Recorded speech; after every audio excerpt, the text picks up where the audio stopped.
G'day people, I'm Sharyn, welcome to my channel. I recently met a couple of young ladies and their daughters at Spotlight in Ellenbrook, which is a big box sewing store in Australia.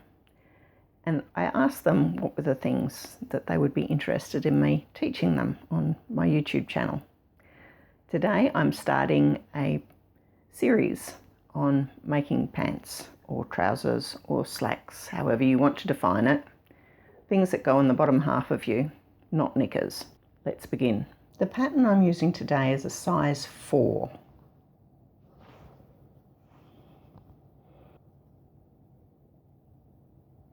Let's take a look at how I've used this pattern, and I have used it a lot. I would normally be putting the pieces like that on the fabric, doubled, because I need 2 backs and 2 fronts. These lines here, the grain lines, should be running parallel to the length of the fabric, not across the width of it, but the length of it. And that's because the length of the fabric is where our strength is. We need to do it like that, except if you have a fabric that is one direction is up and one is down, you can't do this. So if I had palm trees on here, on this fabric, I need to make sure I put both of these pieces up the same way so that palm trees are going in the correct direction on both the front and the back. This is a very, very basic pattern for children, and the reason it can be a basic pattern for children is because children are fairly cylindrical. So this is where the waist is going to be. There'll be 1/2 inch overlap down that side because this is a 1/4 inch seam allowance on this pair of pants. Because children are basically cylindrical and this pattern does not have any shaping in the sides, it is perfectly possible to lay them one over the other using up the seam allowance here and cut it out as a single piece. Let's have a look at the things that I've got marked on it. This is the maximum stretch. Whenever you're making anything with stretch fabric, always put the maximum stretch around the body. These are the fold lines where the elastic will be. I haven't actually got it marked how long the hem is. You would never buy a pair of pants or trousers for a child that would come exactly the right length. If you've got a child who's a bit bigger or a bit smaller than average, you might need to go up a size but reduce the length. So if you've got a heavier child and you need more around, maybe you would need a size 6 to get enough around for the child, but you don't need extra length. And what you would do is get a size 6 pattern and pull out the extra length up here to make it the right size for a size 4. And because these ones are just straight down at the bottom, you could just cut it off at the bottom. This pattern is actually made for stretch fabrics. I've used them over the years a heap for woven fabrics as well. If I'm doing things woven fabrics, I'll probably add a little bit of extra width just down the side. That makes it a bit easier for them to get the pants on and off when they need to go to the toilet. Cut out my slacks. I'm going to refer to them as slacks because that's what I had written on here all those years ago. And I cut pretty much along the edge there, but I added about 1/2 inch or 1.25 centimeters to the outside edge on both the back and the front because this fabric is not stretchy. So I need to allow the child a little bit of extra room so that they can get into and out of them. Let's have a look at how things differ on the back and the front. It's pretty easy to see that there is a lot more seam down the back than there is down the front. And that's because our bottoms are bigger than the front. That's what that's doing. That's allowing space for our bottoms to be. And it also means that this can come under the body. It doesn't need to go as far under the body from the front as it does from the back. If you've ever had a garment where the back of the pants has pulled up into your butt because this is not deep enough for you, and strange as it may seem, by cutting that a little bit deeper, things won't go up your butt so bad. Taking some fabric off means that the seam comes lower down and sits better. I'm going to take the backs of my pants or slacks, and this is the right side. In this case, that's the way I cut it out, with the right sides out. So I want the right sides to be facing up. And I'm going to open this out that way. I can actually tell the difference on the right and wrong side of this fabric. If I couldn't, I wouldn't be worrying about it, but there is a difference. This is a bit of a twill weave, so there's a diagonal in it. It would look a bit bizarre if we had one side for the fronts and one side for the backs. There's my two backs, and they're sitting like they will eventually on a body, with the bits coming towards the center. Now I'm going to get my fronts. Here they are. And remembering that the outside is the correct side of the fabric, I want that to go down that way, so that I've got the right sides of the fabric together and the wrong sides on the outside. I am now going to stitch together each leg, a separate part. So this leg, because I've got them laid on top of each other, it's easy to remember what's what. I'm going to sew that outside seam, top to bottom, bottom to top. Doesn't really matter because it's a straight seam. It was 6 millimeters, or 1/4 of an inch, so that's what I will sew it as. And in fact, I'm going to use my sewing machine, and I'm going to use the over edge stitch. And if I really want to, and I'm feeling a bit worried about whether I can keep things matched up, 3 pins, I'm happy with that. I should be able to adjust things at the machine with that. On this inside leg, where obviously the front is narrower, I'll turn this one around, I need the hem together. I'm going to come up here and put another pin there. You can see that because the top one is smaller, I've now pulled that fabric a bit across. When I stitch it, I will be stitching it down properly together. And finally, I want to bring these together at the crotch seam. So I'm going to stitch from the bottom to the top very definitely on the inside, because sometimes, see that there? The front is a slightly different length to the back, and you have to pull the back one out to match up with the top one. You can see here on the machine, this row of letters is telling you which foot you need to use. That's why they've got a picture of a foot there. So these stitches use foot A, these ones foot R. I'm going to do this one, which requires foot C. And here is my foot C. What's special about it? Well, there are 2 wires under there. And that, if you have a look at an overlocker, the overlockers have 2 pins, and they make their stitches around the pins. This makes its stitches around those 2 wires. It's also got this little brush bit, which helps to stop the stitches when they go to the right from pulling the fabric back to the left. And that's what those wires are doing too. So this is a foot that imitates what you get from an overlocker. It's not as good as an overlocker, it certainly isn't as fast, but it will do something similar. If I've got the right foot on and I've chosen the right stitch, what I need to do is run the fabric up against that little flange. And in doing that, the machine will do its stitch just over the edge of the fabric.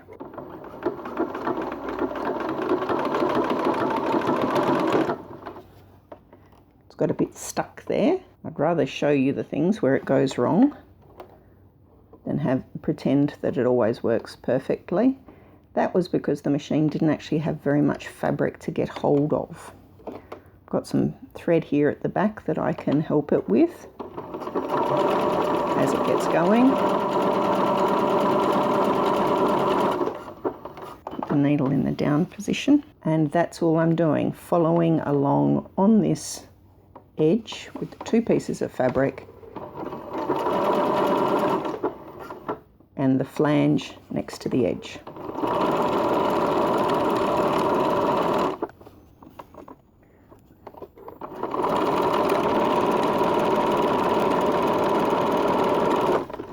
When you you get to the end with these, because the stitches have been made over those pins, you need to lift the foot and pull the fabric to the back. If you don't, if you try and pull it to the side or anywhere else, the threads won't come off the pins. Now there is the seam done with the over edge stitch in the sewing machine. Now you can see there's plenty of thready bits about here because the machine doesn't cut them off the way an overlocker does, but it has actually put thread over the edge, stitched over the edge, which means that if I just trim off those light bits there, when I wash the garment, it's not going to come back. One of the advantages of doing things with a sewing machine is that it's a lock stitch and it won't come open at the ends. It is, however, very much slower than an overlocker. And now I'm going to get you the overlocker out to show you. When I was working in the sewing machine store, I found that a lot of people didn't know the difference about what you use an overlocker or serger for.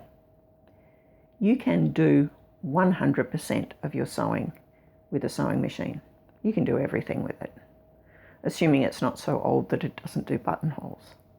But you can basically do all of your sewing with your sewing machine. If you're into sewing garments, then an overlocker will do about 80% of the sewing of garments faster and better than your sewing machine can.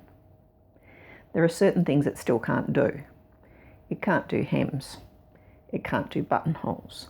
It's pretty difficult to put a zip in with one. And it can't do top stitching, so you can't put patch pockets on. So there are certain things that an overlocker can't do. The things it does brilliantly. Seams. You don't need to re-sew them or sew an extra line of sewing with your sewing machine. Your overlocker or serger will do the seams for you. It's also very, very good for stitching around the hem ends of fabric to stop them from fraying. It is also very good for doing gathering on lightweight fabrics. There are very definite things that your overlocker does better, but it can't do everything. So if you're getting into sewing clothing and you want things to be done faster and neater, start thinking about an overlocker. They really do a magnificent job of the things they do, but you still need a sewing machine. You'll notice at the moment I have not actually put the fabric under the foot. The machine should be able to grab hold of it and pull it in, as long as I'm not talking about thick fabrics or stretchy fabrics. It should be able to grab it. And I'm just making sure that the cutter is always taking off at least a little bit of the fabric. It doesn't have to be much, but I would like it to be taking off some.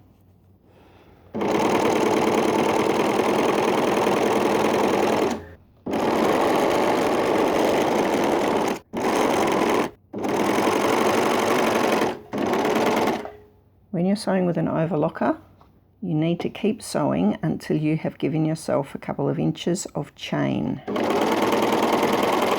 before you cut that off. You can see that is a much neater seam than I get out of the sewing machine. It has the same effect. They both stop the threads at the edge from fraying. This is a safety stitch, so it's already got 2 needle threads in it and it will hold everything fine. It doesn't need to be stitched again. When I go to do the inside of the leg, start at the base. This one I haven't pinned. This one it probably would have been a good idea to pin it, because then I would know which bits of it need to be pulled together, but it's doing okay. So I've now done both of the sides of this leg. Whilst I'm at the machine and I'm making any sort of pants with an overlocker, I will then go to the inside seam and put that under the foot. I have not changed any of the settings on the machine. I'm going to go in a little from the side, and then I'm trimming the bottom edge.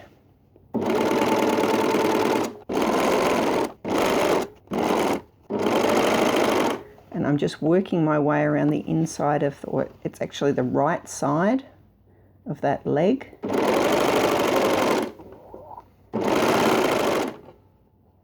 When I get back to the start here, I'm going to carry on and then come off the fabric.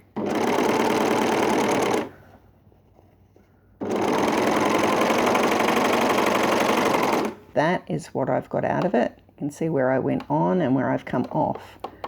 This bit with the chain, I need to grab hold of, and this will be hard to see, I know. I need to grab hold of the 2 needle threads, and I can do it one at a time, and just pull on them. When I do that, it will come undone and I can knot it. And that's how I finish off the edge, the bottom edge of the trousers before I actually do the proper hem. 2 legs, completely stitched, outer and inner seam. I redid that extra outer seam on that side so that they would all match in this particular pair, and I have overlocked around the edge. The hem on this, I'm just going to turn it up and stitch it down. I'm not going to do anything particularly spectacular, but this is exactly the way I would be making a pair of track pants. So on a stretch fabric, what you've seen so far is exactly what I would do. I'm now going to take one leg, doesn't matter which one it is, and I'm going to turn it right sides out. And I'm going to put that leg inside the one that is still inside out. And I'm going to match up this inner seam.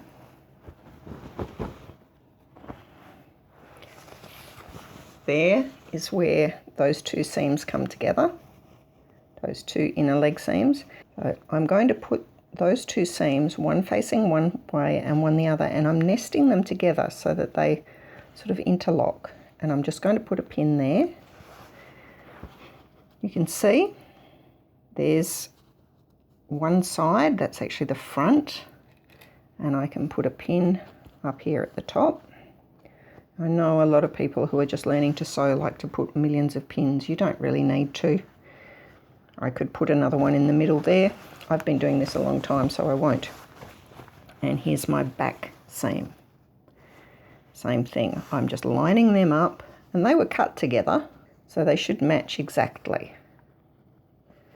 Wherever there was a bit of a wriggle with my scissors, those little wriggles should be matching up, which they are. Now you can see one leg inside the other, and that's where it comes together. This shape here is what is cut out for the body to fit into. So if you've got a bigger person, they need a bigger shape there for their body to fit into. That is where the changes in fitting happen, and why if I had a kid who was heavier, I would want to go up to the next size and take some of the length off, because I want this bit here to be the right shape for a bigger kid. I'm now going to stitch this on the overlocker, and I'm going to start at this edge. I don't really care. It could have been the back, it could have been the front.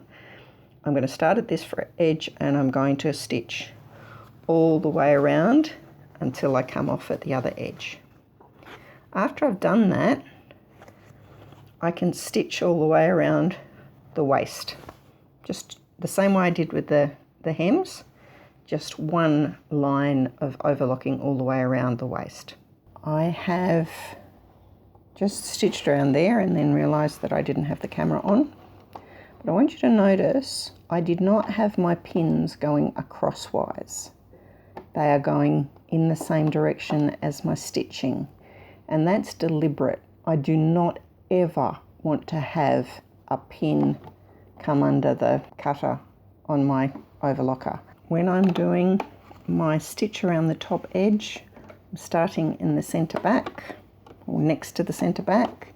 I'm stitching on the right side, which you can tell because this is the right side of the seam.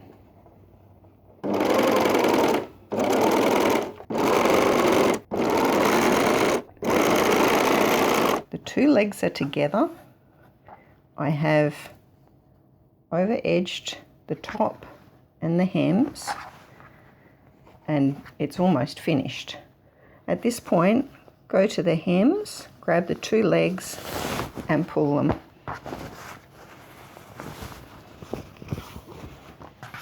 And there's most of a pair of pants.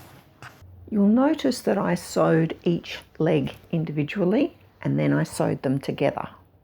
It doesn't matter whether that's for a 4-year-old or a 84-year-old. Pants will hang better if the two legs are made separately and then stitched in that crotch seam last. They just hang from the seam rather than hanging around the seam. Looks better, and it's certainly a nicer effect if you're making trousers. For the purposes of this pair, I'm just going to mark it 1 1/4 inches up from the bottom.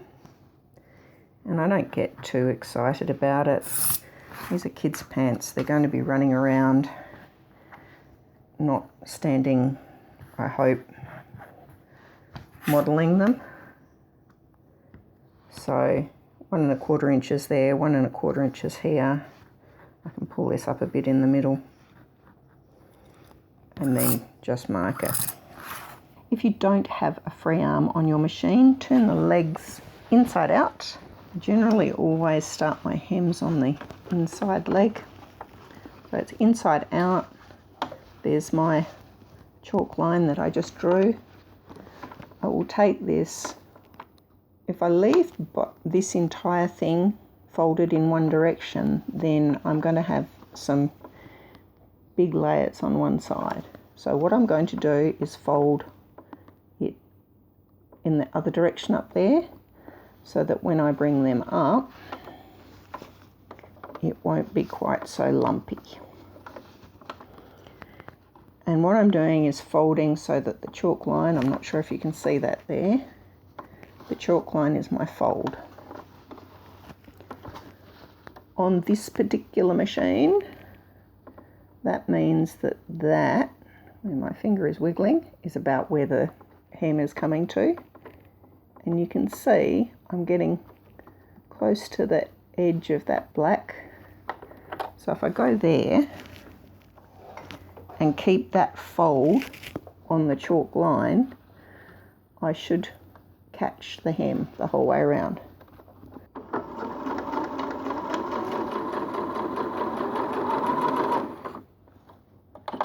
So I'm not watching the needle. I'm hoping the needle is going to do what it's supposed to do. I'm just putting this folded line pretty much where that little arrow is.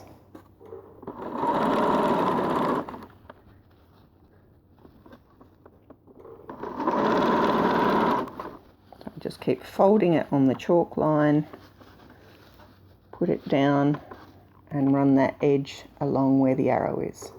And I should really be, same thing here, making sure I've got one going in one direction and one in the other direction, because that will make things flatter.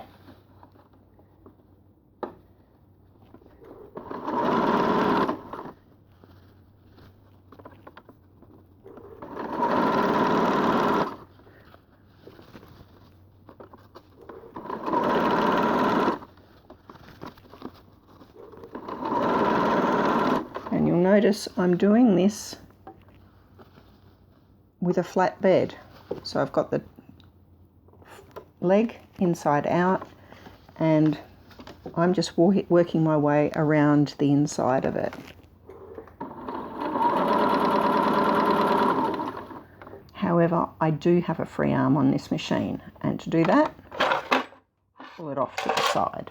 And now I'm looking to have the leg of the pants in the right way. Once again, I prefer to be stitching from the inside leg because it will be less visible. So there's the inside. I'm going to fold, that one's that way. And I'm going to do exactly the same thing, except that now, instead of this being over the top, it's going around the free arm. And I'm just doing exactly the same thing, except that it's under the free arm instead of over the top.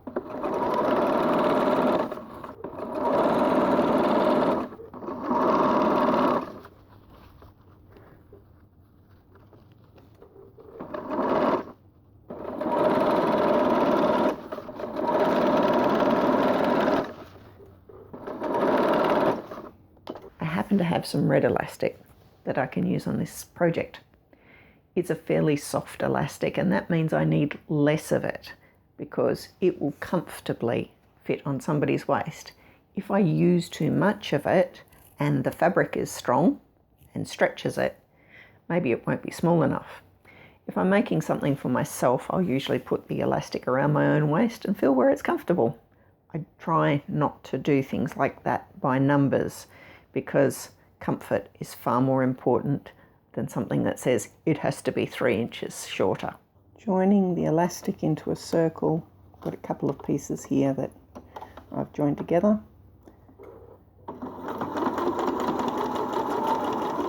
I always like to put a bit of ribbon or a tape or something in the back of a pair of pants, especially for children, because often parents are not very aware of what is the back and what is the front. So by adding a bit of ribbon there, it gives them a bit of a hint of which way around to put the pants. If you've got a machine that's got lettering on it, you could perhaps put the child's name or the size. And in both cases, that will help a little bit if you've got multiple children who will eventually wear the pants. By having the size on it, you know when to get the old ones out again. This piece of elastic is a bit short in terms of I've put a couple of joins in it to make it long enough, but it's a very soft piece of elastic and I don't want it to end up pulling out and not holding on for the duration of the time that this pair of pants is going to be used. I'm pulling the elastic out to meet the pants. Once I get this started, get that needle out of the way, or that pin out of the way, I'm stretching out the elastic to meet the fabric.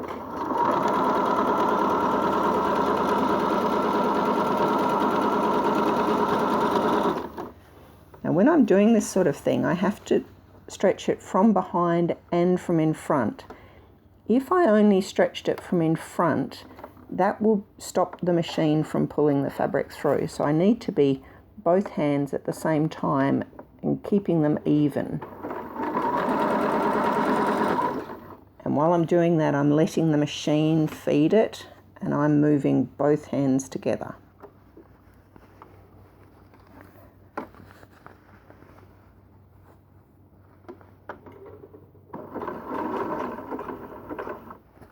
Don't really want to sew over pins if I can avoid it.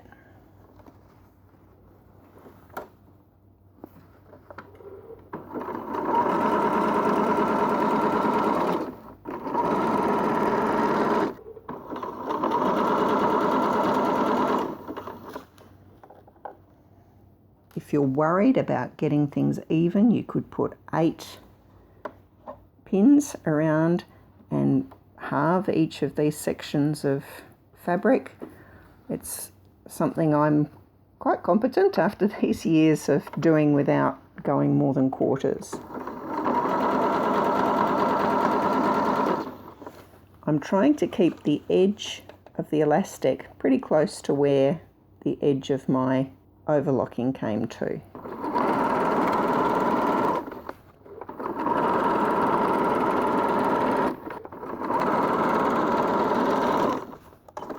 For this last bit of sewing, I just fold the elastic to the inside and then top stitch it from the outside. You'll see me show you which parts of my hand I use to make things fold nicely around the edge of the elastic. So I'm pulling out to the left, stretching it out and keeping the elastic and the fabric right at that black marker.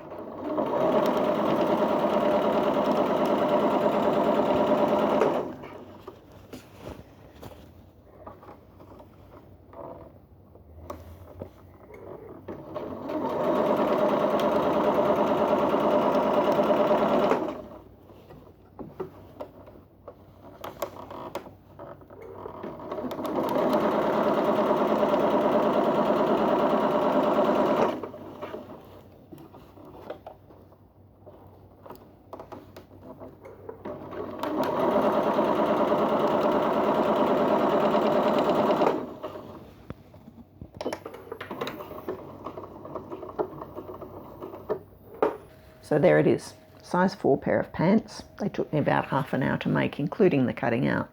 It's really not that time intensive a thing to make. I will be showing you ways you can alter that pattern to turn it into slightly different items, which are similarly really good for your kids.